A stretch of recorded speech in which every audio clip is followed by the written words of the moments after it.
El Black Music Festival ha anunciat els últims noms del cartell per l'edició d'enguany i precisament els dos darrers noms que han anunciat actuaran al Baix Empordà. En primer lloc hi ha la banda barcelonina Ramblaia, que presentarà el seu tercer àlbum Place for the Broken Heart a la plaça Poeta Sitjà de Castell d'Aro. L'actuació serà el diumenge 9 de març i tindrà entrada gratuïta. En aquesta ocasió, la banda acostarà els seus temes que combinen el rhythm and blues dels anys 50 i 60 amb un estil contemporani.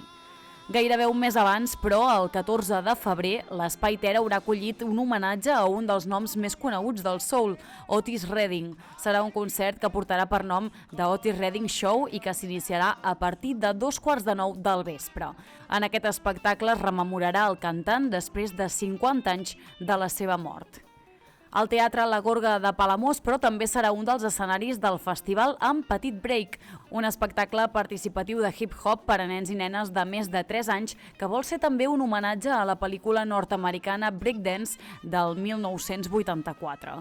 Aquesta actuació tindrà lloc el 23 de març a les 12 del migdia. La resta de concerts d'aquesta edició del Black Music Festival es celebraran fora de la comarca del Baix Empordà. Se n'han programat a la Mirona de Salt, també en diferents ubicacions de Girona ciutat, a la Sala Apolo de Barcelona i en altres municipis i ciutats de Catalunya, com a Fornells de la Selva, a Aiguaviva o a Viladecans.